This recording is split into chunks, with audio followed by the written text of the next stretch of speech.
ఢిల్లీకి రాజైనా గల్లీలా అందరితోని సమానమే. టైం బాగలేకపోతే అది కూడా కష్టమే ఒక్కోసారి. పాపం ఏపీ మంత్రి రోజా మేడం పరిస్థితి గిట్లనే ఉందంట ఇప్పుడు. నగరిలా నగారా మోగిస్తందుకు ఆమె నడుం బిగిస్తే లోకల్ లీడర్లు ఒక్కరు కూడా సాయి అంటలేరట. అసలు ఆమెకు ఎమ్మెల్యే టికెట్ ఇయ్యొద్దని బాగా చెప్పుండ్రు.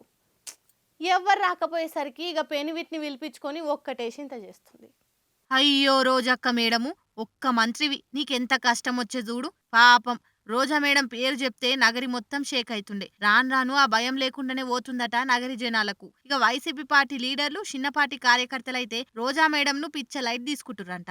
ఆమెను చూసి కూడా నమస్తే పెట్టకుంటే వెళ్ళిపోతుర్రట. ఇదంతా ఎందుకంటే ఈసారి ఆమెకు నగరి టికెట్ ఇయ్యొద్దని వాళ్ళు చాలా రోజుల సంది లొల్లి పెడుతుండ్రు. ఇది ముదిరిపోయి యాంటీ రోజా టీం ఒకటి ఫామ్ అయ్యిందట. పార్టీ ప్రోగ్రామ్ అయినా, డెవలప్మెంట్ ప్రోగ్రామ్ అయినా వీళ్ళంతా డుమ్మా కొడుతుండ్రట. పార్టీ హైకమాండ్ కెళ్ళి కూడా ఓ మాట చెప్పించినా సరే అని తలకాయ ఊపుతుర్రట గాని వాళ్ళు చేసేది చేస్తురట. సరే కడమోళ్ళ కథ ఏందో తెలుసుకుందామని నగరి నడిమిట్ల మీటింగ్ పెట్టిండ్రట. రోజా మేడం ను వ్యతిరేకిస్తున్నోళ్లకు ఏం చేసినామో అన్ని చెప్పుకొచ్చిందట. అంత చేసినా జనాలకు నియట్లేదు. నా చేత బేయిమాన్ తప్పిన చేతున్నట్టున్నది పో అని నిష్ఠూరమాడిందట. మందిని నమ్ముకొని తర్వాత ఆగమవుడు కంటే పెన్మిటిని నమ్ముకొని పార్టీని ముంగటికి తీసుకోవాలని వాళ్ళ సెల్వమణి సారును రంగంలోకి దింపిందట.